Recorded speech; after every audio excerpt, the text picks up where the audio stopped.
समरपुर नाम के गांव में बिंदिया अपने माता पिता के साथ रहती थी। उसके पिता का गांव में अपना एक छोटा सा जमीन का टुकड़ा था, जिस पर वो खेती करके उस पर उगी फसल को बाजार में बेचा करते थे। उन पैसों से ही वो अपना घर चलाया करते थे। भले ही वो लोग गरीब थे, लेकिन उन्होंने अपनी बेटी बिंदिया को शुरू से ही अच्छे स्कूल में पढ़ाने का फैसला किया था, ताकि उनकी बेटी पढ़ लिख कर खूब कामयाब हो सके। बिंदिया, ये ले तेरे खाने का डब्बा। आज मैंने खाने में तेरे लिए आलू के पराठे बनाए हैं। माँ, तुमने शीतल और गरिमा के लिए भी आलू के पराठे पैक किए हैं ना? तुम जानती हो ना, उन दोनों को तुम्हारे हाथ के आलू के पराठे कितने पसंद है। हाँ हाँ, मैं अच्छी तरह जानती हूँ कि उन दोनों को मेरे हाथ के आलू के पराठे बहुत पसंद है। तो चिंता मत कर, मैंने तुम तीनों के लिए पराठे बनाए हैं। बिंदिया अपना बैग और खाने का डब्बा लेकर स्कूल की ओर निकल जाती है। स्कूल पहुंचते ही वो अपने दोनों सहेलियों के पास जाकर बैठ जाती है। हम दोनों कब से तेरा इंतजार कर रहे थे। आज इतनी देर कैसे हो गई तुझे स्कूल आने में? तुझे पता है ना, सुबह सुबह में स्कूल में खेलना भी होता है। आज तेरे चक्कर में हम दोनों भी नहीं खेल पाए। अरे अरे, तुम दोनों गुस्सा करना बंद करो। अगर मैंने ये बता दिया ना कि आज मुझे स्कूल आने में क्यों देर हो गई, तो तुम दोनों का गुस्सा अपने आप शांत हो जाएगा। अच्छा, तो फिर बता कि तुझे आज स्कूल आने में देर कैसे हो गई। इसी वजह से आज मुझे आने में थोड़ी देर हो गई। अब बताओ, आलू के पराठों का नाम सुनकर तुम्हारा गुस्सा शांत हुआ या नहीं? वैसे अच्छा हुआ कि आंटी ने आज हमारे लिए आलू के पराठे बना दिए, वरना हमारे गुस्से से आज तुझे कोई नहीं बचा पाता। वो तीनों एक साथ बैठकर अच्छी तरह पढ़ाई करती है। तभी लंच होते ही तीनों हाथ धोकर अपने अपने खाने का डब्बा निकालकर बैठ जाती है। आज हम लोग अपना खाना बाद में खाएंगे, लेकिन सबसे पहले ये आलू के पराठे खाएंगे। इतने दिनों से हमने आंटी के हाथ के आलू के पराठे नहीं खाए। वो तीनों एक साथ बैठकर लंच कर ही रही थी कि तभी क्लास की कुछ लड़कियां वहां पर आती है। तुम दोनों हमारी तरह इतने अच्छे घर से आती हो, लेकिन उसके बाद भी तुम्हें इस गरीब के साथ खाना खाने में शर्म नहीं आती? तुम ये क्यों भूल जाते हो कि तुम्हारा अपना कोई स्टैंडर्ड है और इस गरीब का तो कोई स्टैंडर्ड ही नहीं है। तुम लोग ये सब क्या बोलती जा रही हो? तुमसे किसी ने पूछा है क्या, जो आकर यहाँ अपना मुफ्त का ज्ञान बांट रही हो? किसी ने तुमसे कोई राय भी नहीं मांगी, इसलिए तुम्हें अपनी राय देनी भी नहीं चाहिए। बात रही हमारी और बिंदिया की दोस्ती की, तो इस दोस्ती का मुकाबला तुम लोग कभी नहीं कर सकते। इसलिए हमारे फटे में टांग गड़ाना बंद करो और निकलो यहाँ से। अरे, सुना नहीं क्या तुमने? शीतल ने अभी बोला ना कि निकलो यहाँ से, तो निकलो। हाँ हाँ, जा रही हूँ। वैसे भी अब तुम लोगों के साथ बात करने का मुझे कोई शौक भी नहीं है। शीतल उन्हें खरी खोटी सुनाकर वहां से भगा देती है। तभी शीतल बिंदिया और गरिमा से कहती है, सुनो, तुम्हें याद है ना कि कल मेरा बर्थडे है और कल संडे है, तो स्कूल में तो मैं अपना बर्थडे सेलिब्रेट नहीं कर पाऊंगी। इसलिए तुम दोनों को मेरी बर्थडे पार्टी के लिए मेरे घर पर आना होगा। देखो बिंदिया, मैं तुम्हें पहले ही कह देती हूँ, तुम पिछली बार भी मेरे घर पर मेरी बर्थडे पार्टी में नहीं आई थी, लेकिन अगर इस बार तुम मेरी बर्थडे पार्टी में नहीं आई तो मैं तुमसे बहुत ज्यादा नाराज हो जाऊंगी। देख लेना, फिर मैं तुमसे बात भी नहीं करूंगी। अच्छा बाबा, ठीक है, मैं तेरी बर्थडे पार्टी में जरूर आऊंगी। तू तो बस बात बात पर मुझसे नाराज होने के लिए तैयार ही बैठी रहती है। छुट्टी के बाद सब स्कूल से घर आ जाते हैं। अगले दिन बिंदिया शीतल की बर्थडे पार्टी में जाने के लिए तैयार हो जाती है। मेरे कपड़े ठीक तो लग रहे हैं ना माँ? हाँ बेटा, तू और तेरे कपड़े बहुत अच्छे लग रहे हैं। ये ले, मैंने शीतल के जन्मदिन के लिए अपने हाथों से मिठाई बनाई है, तो उसे ये दे देना। उसे मेरे हाथ की गुजिया बहुत पसंद है ना, तो मैंने खास उसके लिए ये बनाई है। अरे वाह माँ, तुमने शीतल के लिए गुजिया बनाई है। मैं जैसे ही उसे ये बात बताऊंगी ना, तो देखना वो कितनी खुश हो जाएगी। उसे तुम्हारे हाथ की गुजिया बहुत ही पसंद है। अच्छा, अब मैं चलती हूँ, थोड़ी देर बाद आ जाऊंगी। बिंदिया शीतल के लिए एक डब्बा गुजिया पैक करके उसके घर ले जाती है। वहां पर उनके घर पर और भी मेहमान आए हुए थे, जो बहुत अच्छे अच्छे कपड़े और शीतल के लिए बहुत अच्छे अच्छे तोहफे लेकर आए थे। बिंदिया ने जब उन सबके कपड़ों को देखा तो वो एक बार अपने कपड़ों को देखने लगी। यहाँ पर तो सभी लोग इतने अच्छे अच्छे कपड़े पहनकर आए हैं। अगर यहाँ पर सबको पता चल गया कि मैं शीतल की दोस्त हूँ, तो कहीं मेरी वजह से शीतल की बेइज्जती ना हो जाए। मुझे यहाँ पर आना ही नहीं चाहिए था। अरे बिंदिया, मैं कितनी देर से तेरा इंतजार कर रही हूँ, तू कहाँ पर रह गई थी? चल जल्दी से इधर आओ। तू और गरिमा दोनों मिलकर मेरा केक कटवाओ। तुम दोनों के चक्कर में मैंने अभी तक केक भी नहीं काटा। अरे शीतल बेटा, ये तुम कैसी बातें कर रही हो? बर्थडे का केक तो वही काटता है ना जिसका बर्थडे होता है। बिंदिया को तुम्हारे साथ केक कट करने की जरूरत नहीं है। हाँ, अगर तुम चाहो तो गरिमा के साथ अपना केक कट कर सकती हो। लेकिन मम्मी, अगर गरिमा मेरे साथ केक कट कर सकती है तो फिर बिंदिया भी तो मेरे साथ केक कट कर सकती है ना? मुझे आपकी बात कुछ समझ नहीं आई। मैं तो इन दोनों के साथ ही केक कटवाऊंगी। आ जाओ बिंदिया। शीतल जिद करके बिंदिया और गरिमा के साथ केक कट कर लेती है, लेकिन बिंदिया गरीब थी। इस वजह से उन दोनों के माता पिता बिंदिया को अपने घर में लाना ज्यादा पसंद नहीं करते थे। उन्हें अपनी बेटियों की बिंदिया के साथ दोस्ती बिल्कुल भी पसंद नहीं थी। केक कट करने के बाद शीतल और गरिमा की मम्मी उन्हें कमरे में ले गई। मैंने तुम्हें मना किया था ना शीतल कि तुम उसके साथ केक नहीं काटोगी, फिर भी तुमने मेरी बात नहीं सुनी। अरे आप ही नहीं, मैं भी गरिमा को कितनी बार उस बिंदिया के साथ रहने के लिए मना करती हूँ, लेकिन फिर भी न जाने इन दोनों को उसके अंदर ऐसा क्या दिखाई देता है कि हर जगह उसे अपने साथ लेकर फिरती रहती है। अगर तुम्हें दोस्ती करनी है तो अपने बराबरी के लोगों में क्यों नहीं करती? ऐसे गरीब लोगों से हम जैसे अमीर लोगों की दोस्ती नहीं होती। तुमने भी सुना नहीं ना शीतल, ज्योति आंटी ने क्या कहा? आज के बाद मुझे तुम बिंदिया के साथ दिखाई नहीं देनी चाहिए, वरना अगर मुझे स्कूल से भी ये पता लगा कि तुम उसके साथ रहती हो तो मैं तुम्हारा स्कूल ही चेंज करवा दूंगी। लेकिन मम्मी, ये भला क्या बात हुई? दोस्ती में अमीरी गरीबी नहीं देखी जाती। मुझे तो समझ ही नहीं आता कि अमीरी गरीबी में इतना भेदभाव क्यों किया जाता है। बिंदिया हमारी बहुत अच्छी दोस्त है, हम उसके बिना नहीं रह सकते। बिंदिया केक कट करने के बाद शीतल को उसका गिफ्ट देना भूल गई थी, इसलिए वो उसको गिफ्ट देने के लिए उसके कमरे में आई थी। लेकिन जब उसने ये सब बातें सुनी तो उसके हाथों से गुजिया का डब्बा नीचे गिर गया, जिसकी आवाज से सबका ध्यान उसकी तरफ चला गया। अरे बिंदिया, तुम यहाँ पर कब आई? वो तो बस मैं तुम्हें ये गिफ्ट देना भूल गई थी।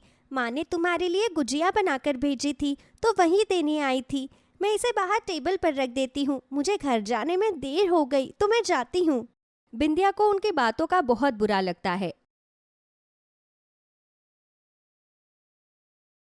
इसलिए वो गुजिया का डब्बा बाहर टेबल पर रखकर जल्दी से अपने घर चली जाती है। वो पूरे रास्ते रोते हुए अपने घर पर जाती है। स्कूल में उसका ये साल पूरा हो चुका था, इसलिए वो अपने पिताजी से कहकर अपना स्कूल बदलवा लेती है। लेकिन वो जानती थी कि गरिमा और शीतल कभी उससे बात करनी नहीं छोड़ेंगे। लेकिन अगर उन्होंने ऐसा किया तो उनके घर वाले उनका स्कूल बदलवा देंगे। बिंदिया ऐसा नहीं चाहती थी, इसलिए उसने अपने आप पापा से कहकर खुद ही अपना स्कूल बदल लिया। स्कूल बदलने के बाद बिंदिया कभी उनके घर नहीं गई। उन दोनों के घर वालों ने कभी उन्हें बिंदिया से मिलने उसके घर भी नहीं आने दिया। इसी तरह समय बीतता गया और वो तीनों अब बड़ी हो गई। एक दिन गरिमा और शीतल शॉपिंग मॉल से बाहर निकल रही थी, तभी एक तेज रफ्तार से आ रही गाड़ी से उनकी टक्कर हो गई। इस समय बिंदिया भी उसी रास्ते पर से गुजर रही थी। जब उसने उन दोनों को इस तरह सड़क पर पड़े हुए देखा तो वो जल्दी से उन्हें अस्पताल लेकर गई। देखिए, उन दोनों का खून काफी बह चुका है, इसीलिए हमें उन्हें अर्जेंटली खून चढ़ाना होगा। लेकिन आप दोनों का ब्लड ग्रुप अलग अलग है, इसीलिए हमें उनके लिए 2 अलग अलग डोनर चाहिए। या फिर अगर किसी का ब्लड ग्रुप O पॉजिटिव हो तो उनका खून दोनों को दिया जा सकता है। डॉक्टर साहब, मेरा ब्लड ग्रुप O पॉजिटिव है, मैं उन्हें खून दे सकती हूँ। डॉक्टर साहब, हमें उन दोनों के लिए सिर्फ खून की जरूरत नहीं, बल्कि उन लड़कियों में से एक लड़की के लिए एक लीवर डोनर की भी जरूरत है, क्योंकि एक्सीडेंट में लड़की का लिवर डैमेज हो गया है। Oh my God! आप एक काम कीजिए, आप जल्दी से हमारे साथ चलिए। सिस्टर, तुम इन दोनों के पेरेंट्स को जल्दी से इन्फॉर्म कर दो। डॉक्टर बिंदिया को अंदर लेकर जाते हैं। तभी कुछ देर बाद उन दोनों के घर वाले भी वहां पर आ जाते हैं। डॉक्टर साहब, मेरी बेटी ठीक तो है ना? उन दोनों को कुछ हुआ तो नहीं? हाँ डॉक्टर साहब, मेरी गरिमा कैसी है? देखिए, अब वो दोनों बिल्कुल ठीक हैं, लेकिन अगर आपको इस बात के लिए किसी का शुक्रिया अदा करना है तो इस लड़की का करना चाहिए, क्योंकि इसने ही उन दोनों को अपना ब्लड डोनेट किया। और तो और आपकी बेटी शीतल को अपना लीवर भी डोनेट किया, वरना हमारे लिए उन दोनों को बचा पाना बड़ा मुश्किल हो जाता। वो दोनों जैसे ही बिंदिया को देखती है तो उनके पैरों तले से जमीन खिसक जाती है। जिस बिंदिया से उन्होंने हमेशा इतनी नफरत की, आज उसी बिंदिया ने उन दोनों की बेटियों यानी कि अपनी दोनों सहेलियों की जान बचाई थी। ये देखकर वो दोनों बहुत शर्मिंदा हुई। तुम तो वही बिंदिया हो ना जिसे मैं अपने घर में भी नहीं आने देती थी। मैं जानती हूँ कि उस दिन तुमने हमारी बातें सुन ली थी, इसलिए स्कूल आना बंद कर दिया। हमारी वजह से तुम तीनों अलग हो गई, लेकिन उसके बाद भी तुमने अपनी दोस्ती पर जरा भी आंच नहीं आने दी। तुमने इतने सालों बाद भी अपनी दोस्ती को निभाया। मुझे माफ कर दो बिंदिया, जो मैंने तुम्हारे साथ ऐसा किया। हाँ बिंदिया, मैं भी तुमसे माफी मांगती हूँ। अगर आज तुम नहीं होती तो न जाने हम दोनों की बेटियों के साथ क्या होता। तुम जैसी दोस्त ने ही आज उन दोनों की जान बचाई। मुझे माफ कर दो, हमने तुम्हारे साथ गलत किया। कोई बात नहीं आंटी जी, आप मुझसे माफ़ी मत मांगिए। मुझे आपसे कोई शिकायत नहीं है। आप तो बस अपनी बेटियों का भला ही सोच रही थी। मैं भले ही उन दोनों से दूर हो गई, लेकिन उनके लिए मेरे मन में आज भी उतना ही प्यार है जितना पहले हुआ करता था। सालों तक अपनों से दूर रहने से उनके लिए हमारे मन में प्यार कभी खत्म नहीं होता। कुछ दिन बाद जब उन दोनों को होश आता है तो वो बिंदिया को अपने सामने देखकर बहुत खुश होते हैं। ये जानकर कि बिंदिया ने ही उन दोनों की जान बचाई है, उन दोनों के आंखों में आंसू आ जाते हैं। बिंदिया को अपने गले से लगा लेती है और उस दिन के बाद वो तीनों अब फिर से एक हो जाती है और अब कोई भी उन्हें फिर कभी अलग नहीं कर पाता। आओ बहू आओ, तुम्हारे इस नए घर में तुम्हारा स्वागत है। जीती रहो, सदा सुहागन रहो। शांति अपनी बहू का अपने घर में स्वागत करती है। आज मधु का उसके ससुराल में पहला दिन था। तभी उसकी सास उससे कहती है, बहू आज शादी के बाद ससुराल में तुम्हारा पहला दिन है, इसलिए यहाँ पर आज तुम्हारी पहली रसोई है, तो सभी के लिए छोले पूरी और मूंग दाल का हलवा बना लो। हम सभी को ये खाना बहुत पसंद है। जी माँ जी। अब शांति ने अपनी नई नवेली बहू को ये सब बनाने को बोल तो दिया, लेकिन उसकी बहू ने तो शादी से पहले अपने मायके में नूडल्स के सिवा और कुछ बनाया ही नहीं, तो इतना सारा खाना अब वो कैसे बनाए। हे भगवान, माँ ठीक ही कहती थी कि थोड़ा खाना बनाना सीख ले, ससुराल जाएगी तो क्या करेगी। अगर पहले माँ की बात मान ली होती तो आज इस तरह नहीं फंसती। अब माँ जी ने तो मुझे ये छोले पूरी और मूंग दाल का हलवा बनाने के लिए बोल दिया, लेकिन मुझे तो इन सब में से कुछ भी बनाना नहीं आता। एक काम करती हूँ, इंटरनेट पर रेसिपीज देखती हूँ। आजकल तो वैसे भी सब ऑनलाइन रेसिपीज देखकर ही खाना बनाते हैं। ये सोचकर मधु ऑनलाइन रेसिपीज सर्च करने लगती है, लेकिन एक डिश के लिए इतनी सारी वीडियोस उसके सामने आ जाती है कि वो और ज़्यादा कंफ्यूज हो जाती है। हे भगवान, इतनी सारी वीडियो और हर वीडियो में खाना बनाने का तरीका बिल्कुल अलग है। अब इनमें से मैं कौन से वीडियो देखकर खाना बनाऊं? एक काम करती हूँ, जिसको लोगों ने सबसे ज़्यादा लाइक किया है वही बना देती हूँ। मधु छोले की वीडियो पर सबसे ज़्यादा लाइक देखकर साउथ इंडियन स्टाइल के छोले बनाने लगती है, जिसमें नारियल का दूध डाला गया था। मैं तो इतने सालों से मम्मी के हाथ के छोले खा रही हूँ, लेकिन आज तक कभी पता ही नहीं चला कि छोले में नारियल का दूध भी पड़ता है। लेकिन अब नारियल कहाँ से लेकर आऊँ? किचन में ही हलवे के अंदर डालने के लिए मधु की सास ने नारियल लाकर रखा था, तो मधु का ध्यान उस नारियल पर जाता है। अरे हाँ, ये रखा नारियल। मम्मी जी ने पहले ही छोले बनाने के लिए नारियल लाकर रख दिया था। अच्छा हुआ जो मैंने ये रेसिपी देख ली, वरना दूसरी रेसिपी देखकर अगर मैं बिना नारियल वाले छोले बना देती तो सब मेरे बारे में क्या सोचते कि इसे तो छोले बनाने भी नहीं आते। मधु जैसे तैसे करके टमाटर प्याज के मसाले के साथ नारियल को पीसकर तैयार करती है। वो उस मसाले से छोले बनाती है और वीडियो में देखकर उसके अंदर थोड़ा सा गुड़ भी डाल देती है। अरे, इसने तो छोले की सब्जी के अंदर इमली का पानी भी डाला है, लेकिन घर पर तो इमली है ही नहीं। लगता है माँ जी इमली लाना भूल गई होगी। एक काम करती हूँ, इमली की जगह छोले में नींबू डाल देती हूँ। इसने छोले के अंदर आधा कटोरी इमली का पानी डाला है, तो मैं आधा कटोरी नींबू का रस डाल देती हूँ। ये सोचकर मधु सब्जी के अंदर आधा कटोरी नींबू का रस मिला देती है। चलो, सब्जी तो तैयार हो गई, एक बार चख कर देख लेती हूँ। लेकिन सबको खिलाने से पहले मैं तो इसे चख कर देख भी नहीं सकती। यहाँ पर ये रिवाज भी अलग ही है। चलो कोई बात नहीं, मैं सब्जी चक्कर नहीं देख सकती तो क्या हुआ, वैसे भी मैंने सब्जी इंटरनेट से देखकर बनाई है तो अच्छी ही बनी होगी। सब कुछ मैंने एकदम नाप तोल कर जो डाला है। एक काम करती हूँ, अब हलवा बनाकर तैयार कर लेती हूँ। मधु फिर से इंटरनेट पर हलवे की रेसिपी सर्च करती है तो उसे हलवा बनाने की बहुत सारी वीडियोस मिलती है। वो सबसे पहले वीडियो को चलाकर हलवा बनाना शुरू करती है। इसने तो हलवा बनाने के लिए दाल को भिगोया ही नहीं, बस धोकर सुखाकर मिक्सी में पीसकर घी में पका दिया। लेकिन माँ जी ने तो हलवा बनाने के लिए दाल को भिगो दिया है। अब मैं क्या करूँ? दूसरी वीडियो देखती हूँ। मधु के बहुत देर ढूंढने के बाद एक रेसिपी निकलती है और उसके अकॉर्डिंग मूंग दाल का हलवा बनाना शुरू करती है। सबसे पहले मुझे मूंग की दाल को मिक्सी से पीसना है, तो चलो पहले यही करते हैं। मधु मूंग की दाल को पीसने के लिए मिक्सी में डालती है और मिक्सी पर बिना हाथ रखे ही मिक्सी का स्विच ऑन कर देती है, जिसके बाद पूरे किचन में मूंग दाल का पेस्ट फैल जाता है। मधु पूरे किचन को तहस नहस कर देती है। हे भगवान, ये मैंने क्या कर दिया? अब मैं हलवा कैसे बनाऊंगी? मैंने तो पूरी की पूरी दाल को खराब कर दिया। बाहर बैठकर शांति, मदनलाल और विवेक खाने का इंतजार कर रहे थे, लेकिन उन्हें क्या पता था कि मधु बेचारी अंदर अकेली रसोई में क्या कर रही थी। बहू को खाना बनाने में कुछ ज्यादा ही देर नहीं लग गई।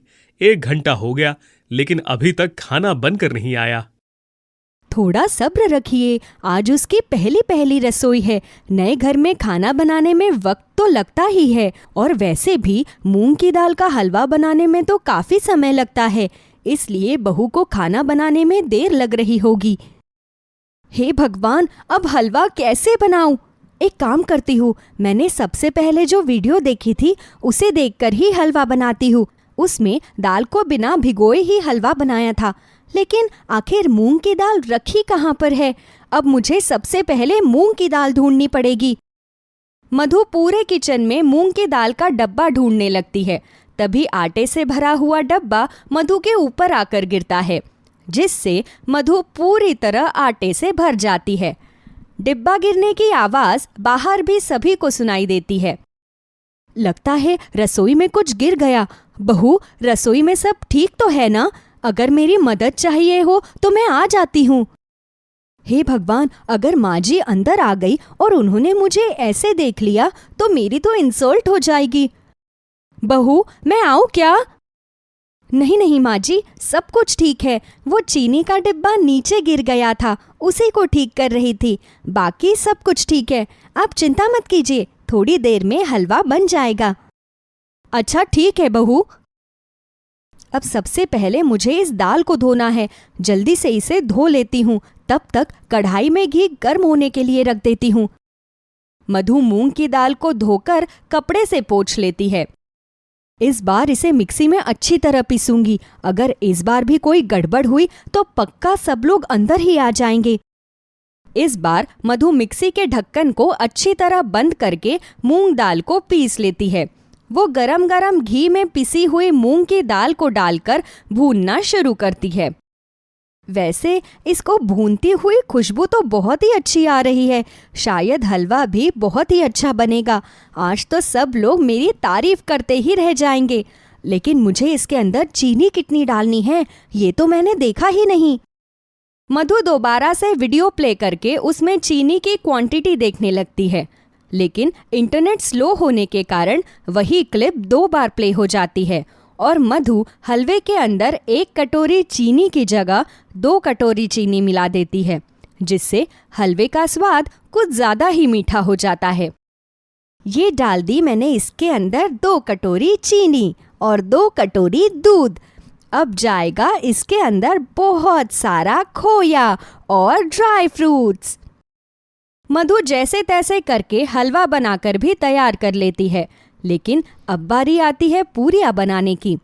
जिस लड़की ने आज तक रोटियां बनाने के लिए कभी अपने हाथ में बेलन नहीं उठाया, उसे कोई अगर पूरियां बनाने को कहते तो पूरियों का क्या ही हाल होगा। इसके लिए तो सबसे पहले मुझे आटा लगाना पड़ेगा। जिंदगी में आज तक ब्रेड सैंडविच बनाने के अलावा कभी तवे का यूज ही नहीं किया और आज सीधे कढ़ाई के अंदर पूरियां तलनी पड़ेगी। मधु जैसे तैसे आटा गूंथ कर पूरियां बेलनी शुरू कर दी है तो उनका आकार कुछ अजीब सा ही बन जाता है। हे भगवान, मुझे तो समझ ही नहीं आ रहा कि ये कौन से देश का नक्शा है। अगर मैं बाहर इन पूरियों को लेकर गई तो सबको पता चल जाएगा कि मुझे खाना बनाना बिल्कुल नहीं आता। क्या करूँ? हाँ, एक काम करती हूँ, इस कटोरी से पूरियों को गोल आकार में काट लेती हूँ तो किसी को कुछ पता नहीं चलेगा। मधु बेली हुई सभी पूरियों को कटोरी से गोल आकार में काट लेती है। पूरियों को तलते हुए कुछ पूरियां तो अच्छी बनती है, लेकिन कुछ पूरियां जलकर बिल्कुल काली हो जाती है। चलो शुक्र है, कम से कम खाना तो बनकर तैयार हुआ। अब जल्दी से खाने को परोस देती हूँ, सबको बहुत भूख लगी होगी। मधु डाइनिंग टेबल पर खाना परोसती है। खाना बनाने में कुछ ज्यादा ही देर लग गई बहू।